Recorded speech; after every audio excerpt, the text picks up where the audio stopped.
નમસ્કાર દોસ્તો, હાલના આપણે અત્યારના તાજા હવામાન સમાચાર જાણીએ તો દોસ્તો, અરબી સમુદ્રની અંદર આ વર્ષનું શક્તિ નામનું વાવાઝોડું રચાઈ ચૂક્યું છે। અહીં તમે જોઈ શકો છો, ગુજરાતના દરિયાના કાંઠાથી દૂર અરબ સાગરની અંદર જે સિસ્ટમ દોસ્તો ગઈકાલ સુધી ગુજરાતની અંદર ભારે વરસાદ સૌરાષ્ટ્ર અને કચ્છમાં આપતી હતી, આ સિસ્ટમ અરબ સાગરમાં અત્યારે વાવાઝોડામાં પરિવર્તિત થઈ ગઈ છે। આપણે આજના આ વિડીયોની અંદર જાણીશું કે અત્યારે આ વાવાઝોડું કઈ જગ્યાએ છે અને તમે અહીં સેટેલાઇટની અંદર જોઈ શકો છો દોસ્તો, અરબ સાગરમાં અત્યારે આ વાવાઝોડું ઇંચમાં નહીં પરંતુ ફૂટમાં વરસાદ પાડી રહ્યું છે। કેટલા કિલોમીટરની ઝડપના પવનો ફૂંકાઈ રહ્યા છે અને કઈ દિશા તરફ આગળ વધી રહ્યું છે, અત્યારે શું આ વાવાઝોડું ગુજરાત ઉપર સંકટ કરશે કે નહીં, તો હજુ આગામી 24 કલાકની અંદર દોસ્તો આ વિડીયોને ખાસ અંત સુધી જાણી લેજો, કારણ કે હવામાન વિભાગે હજુ પણ મજબૂત વાવાઝોડામાં સિવિયર સાયક્લોનિક સ્ટોર્મની અંદર આ પરિવર્તિત થવાની સંભાવના વ્યક્ત કરવામાં આવી છે અને જાણીશું કે કઈ દિશા તરફ આગળ વધે હવામાનની આ અંગેની માહિતી, તમામ અપડેટોને દોસ્તો આપણે એક પછી એક જાણીએ। પહેલાં તો દોસ્તો, તમે અમારી આઈ ખેડૂત ન્યૂઝ ચેનલ પર નવા છો તો ખાસ મિત્રો આ ચેનલને સબસ્ક્રાઈબ કરી દેજો। સૌથી પહેલાં તો અમે તમને અત્યારે દોસ્તો બતાવી રહ્યા છીએ ભારતનું ઉપગ્રહ ઉપરથી લેવામાં આવેલું પિક્ચર। બંગાળની ખાડીની અંદર પણ દોસ્તો એક ડીપ ડિપ્રેશન બન્યું હતું, તે અત્યારે ઓડિશાના કાંઠાના ભાગોમાં ત્રાટકીને તમે જોઈ શકો છો। અત્યારે પૂર્વીય અને તે લાગુના બિહાર, પશ્ચિમ બંગાળ, ઓડિશાના ભાગોની અંદર તે પણ વરસાદી સિસ્ટમ ભાગોમાં કડાકા ભડાકા સાથે વરસાદ આપી રહી છે। ચોમાસાની વિદાયની જે પ્રક્રિયા છે તે દોસ્તો થંભી ગઈ, કારણ કે બંગાળની ખાડીમાંથી સિસ્ટમ આવી અને ગુજરાતની અંદર ફરી તે સિસ્ટમના કારણે વરસાદો પડ્યા અને અત્યારે તે વરસાદી સિસ્ટમ દોસ્તો શક્તિ નામના વાવાઝોડામાં પરિવર્તિત થઈ ગઈ છે। અરબી સમુદ્રની અંદર દોસ્તો અહીં તમે જોઈ શકો છો, આ સિસ્ટમ હજુ પણ આપણા ગુજરાતના દરિયાના કાંઠાથી લઈ જેમાં કચ્છના લગભગ તમામ ભાગો ઉપર આ સિસ્ટમના પૂંછડિયા વાદળાઓ જોવા મળી રહ્યા છે ને જેમાં અત્યારે પણ સાંજના સમયગાળા દરમિયાન દોસ્તો સૌરાષ્ટ્રના કેટલાક છૂટાછવાયા વિસ્તારોમાં ગાજવીજ સાથેનો હળવો વરસાદ, જેમાં તમે જોઈ શકો મોરબી, જામનગર, દ્વારકાના વિસ્તારો સુધી સિસ્ટમના વાદળાઓ જોવા મળી રહ્યા છે। આમ હજુ આ વાવાઝોડાના વાદળાઓની ગતિવિધિ દોસ્તો દરિયાના કાંઠાના ભાગોમાં જોવા મળી રહી છે। હવે પછીની કલાકોમાં શું આ વાવાઝોડું ગુજરાતની નજીક આવશે કે પછી અરબી સમુદ્રમાં જશે, પરંતુ અરબી સમુદ્રમાં ગયા પછી પણ દોસ્તો તે ટર્ન મારવાની સંભાવના છે એ જાણીએ। પહેલાં તો સૌથી પહેલાં આપણે અત્યારે જે હવામાનની લેટેસ્ટ અંગેની માહિતીઓ આવી રહી છે તે બતાવીએ અમે તમને। તો તમે અહીં જોઈ શકો છો દોસ્તો, અત્યારે આપણું ગુજરાત આ વિસ્તારો ઉપર છે, અરબી સમુદ્રની અંદર આ સાયક્લોન અત્યારે જોવા મળી રહ્યું છે। શક્તિ નામનું વાવાઝોડું દોસ્તો, આ વાવાઝોડાનું નામ શક્તિ આપવામાં આવ્યું છે અને અત્યારે આ વાવાઝોડું દોસ્તો અરબી સમુદ્રની અંદર 75 કિલોમીટરથી પણ વધુના પવનો ફૂંકાઈ રહ્યું છે। આવતીકાલ દોસ્તો બપોર સુધીની અંદર મજબૂત વાવાઝોડાની અંદર પરિવર્તિત થાય તેવી સંભાવના છે। મોડલના અભ્યાસ અનુસાર મજબૂત આ વાવાઝોડું અરબી સમુદ્રમાં બની જાય અને દોસ્તો આજે સવારે 65 કિલોમીટર પ્રતિ કલાકની ઝડપના પવનો ફૂંકાતા જોવા મળ્યા ને જેમાં અત્યારે 75થી પણ વધ્યા છે અને આવતીકાલે મજબૂત વાવાઝોડું બનવાની સાથે જોઈ શકો છો અહીં 110 કિલોમીટર પ્રતિ કલાકની ઝડપના પવન સાથે અરબી સમુદ્રમાં શક્તિ વાવાઝોડું તોફાન મચાવશે। અત્યારે દોસ્તો આપણા દરિયાના જે પોરબંદર લાગુથી દ્વારકાથી લઈ અને કચ્છના કાંઠાથી લઈ અરબી સમુદ્રની અંદર જે વાવાઝોડું છે તેનું અહીં લોકેશન તમે જોઈ શકો છો। હવામાન વિભાગે અહીં દોસ્તો આ વાવાઝોડાને લઈ લોકેશન અંગેની માહિતી આપવામાં આવી છે ને જેમાં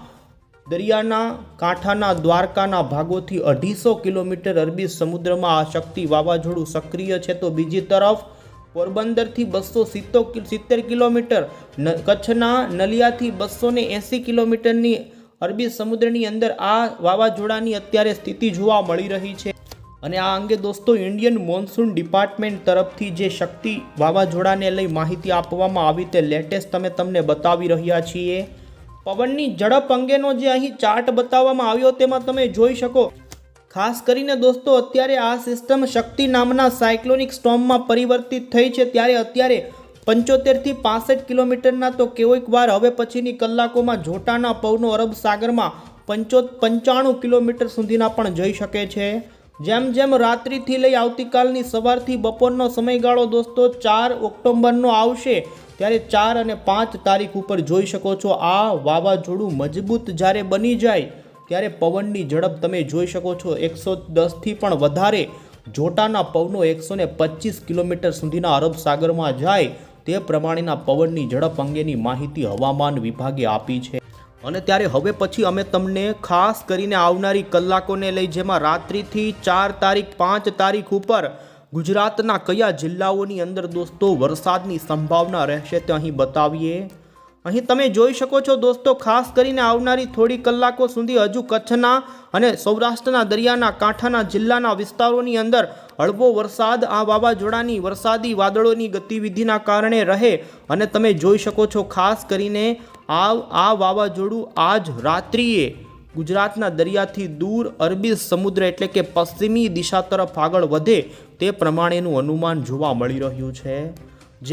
જેમ આ વાવાઝોડું દોસ્તો મજબૂત થશે એટલે પોતાની અંદર ભરપૂર માત્રામાં ભેજ ખેંચશે, જેથી ગુજરાત ઉપર જે અત્યારે છૂટી છવાઈ હળવી વરસાદની ગતિવિધિ શરૂ છે તે પણ બંધ થઈ શકે છે ને ગુજરાતમાં છૂટા છવાયા ઝાપટાથી કોઈ મોટો વરસાદ ન પડે, કારણ કે આ શક્તિ વાવાઝોડું પોતાની અંદર ભેજ ખેંચવાને લઈ અને અરબી સમુદ્રની અંદર જતું રહેવાને લઈ વરસાદની ગતિવિધિ આવતીકાલથી ગુજરાતમાં ઘટે,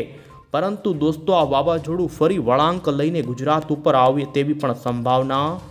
અમે તમને અહીં બતાવી રહ્યા છીએ। આવનારી કલાકોની વરસાદની ગતિવિધિ ઉપર નજર કરીએ તો દોસ્તો જામનગર, ધ્રોલ, સાવડી, મોરબી, સુરેન્દ્રનગર, રાજકોટથી બોટાદ સુધીના કેટલાક વિસ્તારોથી માંડી હજુ દોસ્તો આવનારી થોડી કલાકો માટે દક્ષિણ ગુજરાત અને તે લાગુના મધ્ય ગુજરાતના કેટલાક છૂટા છવાયા ભાગોમાં જે ગાજવીજનો કેટલાક સીમિત વિસ્તારમાં હળવો વરસાદ પડે તો કચ્છના નલિયા, માંડવી, મુન્દ્રાથી માંડી તમે જોઈ શકો ભુજ, નિરોણાથી મુન્દ્રા, આ સાથે ગાંધીધામ, દ્વારકા, પોરબંદરના કેટલાક વિસ્તારોમાં હજુ પણ આ શક્તિ વાવાઝોડાના વરસાદી વાદળાઓ આવી શકે છે ને જેના કારણે આ વિસ્તારોમાં અત્યારે જ તમે જોઈ શકો છો ઘણા ભાગોની અંદર દોસ્તો વરસાદી વાદળાઓ જોવા મળ્યા। હવે પછીની કલાકોની અંદર અરબ સાગરની અંદર આ વાવાઝોડાએ દોસ્તો ભયંકર વરસાદ આપવાની શરૂઆત કરી દીધી છે। અહીં જે લાલ કલરનો વિસ્તાર બતાવી રહેવામાં આવ્યો છે તે વિસ્તારમાં અત્યારે જોરદાર શક્તિ વાવાઝોડું વરસાદ અરબ સાગરમાં આપી રહ્યું છે। જો કે આપને જણાવીએ આ વાવાઝોડાની સીધી અસર આપણા ગુજરાત ઉપર થવાની નથી, કોઈ જગ્યાએ એવા મોટા ભારે પવનો પણ નહીં ફૂંકાય। જેમ સિસ્ટમ દોસ્તો આવનારી કલાકોમાં તમે જોઈ શકો છો આ વાવાઝોડું અરબ સાગરની અંદર આગળ વધતું જોવા મળી રહ્યું છે ને 5 તારીખ ઉપર છેક ઓમાનના દરિયા સુધી શક્તિ વાવાઝોડું પહોંચી જશે। આપણું ગુજરાત દોસ્તો અહીં છે અને આ વાવાઝોડું ઓમાનના દરિયાની અંદર જ્યારે બનશે સિવિયર સાયક્લોન જોઈ શકો છો ત્યારે એની કોઈ પણ પ્રકારની અસર ગુજરાત ઉપર નહીં થાય, પરંતુ હવે ખાસ અહીં દોસ્તો તમે નજર કરશો તો જોઈ શકો 5 તારીખ પછી આ વાવાઝોડું છે કે તે નબળું તો પડી જશે, પરંતુ તેના નબળા પડેલા અવશેષો ફરી ત્યાંથી મોટો એક વળાંક લઈ રહ્યા છે અને 6 તારીખથી આ વાવાઝોડું વળાંક મારતું નબળું પડતું તમે જોઈ શકો 7-8 તારીખ ઉપર ફરી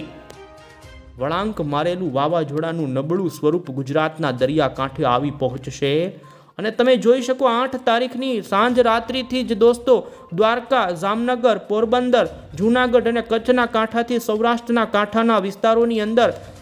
ગીર સોમનાથ અને જૂનાગઢના દરિયાકાંઠે આ સિસ્ટમ ફરી ગુજરાતમાં દોસ્તો ત્રાટકે તેવી સંભાવના છે ને જેના કારણે ગુજરાતના સૌરાષ્ટ્રના પોરબંદરથી દરિયાઈ પટ્ટીના કાંઠાનાથી દક્ષિણ ગુજરાતના ભાગોની અંદર 7, 8, 9 તારીખ ઉપર ફરી દોસ્તો હળવા વરસાદની ગતિવિધિ સાથે આ વાવાઝોડું વરસાદ આપે તેવી સંભાવના જોવા મળી રહી છે। ત્યારે વધુમાં તમે અહીં દોસ્તો વાવાઝોડાને લઈ ઇન્ડિયન મોન્સૂન ડિપાર્ટમેન્ટ તરફથી ફિશરમેન વોર્નિંગનો જે ગ્રાફ બતાવવામાં આવ્યો છે, જેમાં પણ તમે પવનની ગતિવિધિ અંગેની જે આગાહીઓ આપવામાં આવી છે તે તમે જોઈ શકો છો। 4 ઓક્ટોબર ઉપર આ વાવાઝોડું સિવિયર સાયક્લોનની અંદર પરિવર્તિત થાય, જે વિસ્તારોમાં કેસરી, પીળો અને દોસ્તો અહીં જોઈ શકો બ્લુ કલરનો રંગ બતાવવામાં આવ્યો તે વિસ્તારોમાં પવનની કેટલી ઝડપ રહેશે તે અંગેની માહિતી અહીં આપવામાં આવી છે। અને તમે જોઈ શકો છો 8 ઓક્ટોબર સુધી દોસ્તો અરબી સમુદ્રની અંદર તોફાની માહોલ રહેવાની સંભાવના. માછીમાર ભાઈઓને તે તમામ વિસ્તારોમાં દરિયો ન ખેડવાની અત્યારે તદંતર મનાઈ ફરવામાં આવી છે. અને અહીં જોઈ શકો 8 ઓક્ટોબર ઉપર ગુજરાતના ફરી દરિયાઈ ઉપર પવનોની ઝડપ વધી શકે છે. ને અહીં જોઈ શકો એ વાવાઝોડું ફરી 55 થી 65 કિલોમીટરની ઝડપના પવન સાથે ગુજરાતના કાંઠે 7, 8 અને 9 તારીખ ઉપર આવે તેવી સંભાવના. જોકે તે ખૂબ જ ત્યારે નબળું પડી ચૂક્યું છે, પરંતુ તે વરસાદ ગુજરાતના છૂટાછવાયા તે ભાગોમાં તે દિવસોમાં અને ત્યારે અંતે હવે પછી આપણે દોસ્તો હવામાન નિષ્ણાંત અંબાલાલ પટેલની પણ આગળના દિવસોની આગાહી જાણીએ. અંબાલાલ પટેલે દોસ્તો અત્યારે પડેલા વરસાદના કારણે સૌરાષ્ટ્ર અને કચ્છના ઘણા ભાગોમાં ઠંડક પ્રસરી, તો આવનારા દિવસોની અંદર જેમાં 4 થી 7 ઓક્ટોબર દરમિયાન પશ્ચિમી વિક્ષેપ અને બંગાળના ઉપસાગરમાં સિસ્ટમ બનવાના કારણે ગુજરાતમાં હજુ આવનારા દિવસોની અંદર વરસાદની ગતિવિધિ થોડી છૂટી છવાઈ શરૂ રહે, જેમાં તેમણે દોસ્તો ફરી 10 થી 13 તારીખ દરમિયાન વાતાવરણમાં પલટાની સંભાવના વ્યક્ત કરી. 18 થી 23 ઓક્ટોબર દરમિયાન માવઠાની આગાહી તેમણે કરી છે. બીજો રાઉન્ડ પણ ટૂંક સમયમાં આવે ને તેમણે દોસ્તો ખાસ કરીને લાંબા ગાળાની આગાહી આપતા જણાવ્યું કે નવેમ્બર મહિનાની શરૂઆતમાં દક્ષિણ ભારતમાં ભારે વરસાદો થશે, જેના કારણે ગુજરાતના વાતાવરણમાં નવેમ્બરમાં પણ પલટાવો આવે તેવું દોસ્તો અંબાલાલ પટેલે લાંબા ગાળાનું અનુમાન વ્યક્ત કર્યું છે.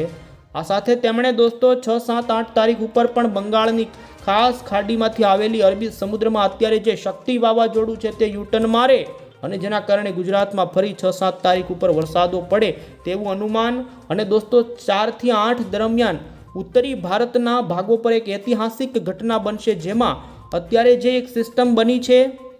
તમે અહીં મોડલમાં જોઈ શકો છો, જેમાં બંગાળની ખાડીની સિસ્ટમ, અરબી સમુદ્રમાં બનેલું શક્તિ વાવાઝોડું અને દોસ્તો વેસ્ટર્ન ડિસ્ટર્બન્સ કે જે ઘડિયાળના કાંટાની દિશામાં ભમતું હોય આમ મજબૂત એવા વેસ્ટર્ન ડિસ્ટર્બન્સના પવનો અને આ બંને સિસ્ટમોને પોતાની તરફ ખેંચશે અને ઉત્તરી ભારતની અંદર આ 3 વરસાદી સિસ્ટમો એકબીજાની અંદર ટકરાશે. આવી અસામાન્ય ઘટના દોસ્તો આવનારા દિવસોમાં બને તેવું આઈએમડી તરફથી અત્યારે જાહેર કરવામાં આવ્યું છે. આમ તમે દોસ્તો જોઈ શકો છો અત્યારે ગુજરાત, જોકે વાવાઝોડાનો ખતરો ગુજરાત ઉપર અત્યારે ડાયરેક્ટલી કોઈ પણ પ્રકારનો નથી, પરંતુ અરબી સમુદ્રની અંદર આ વાવાઝોડું દોસ્તો અરબ સાગરનો માહોલ ખરાબ કરે અને ભારે પવન સાથેનું તોફાન દરિયાની અંદર જોવા મળશે, પરંતુ ગુજરાતમાં કોઈ વાવાઝોડાની મોટી ખતરાવાળી અત્યારે સંભાવના જોવા નથી મળતી.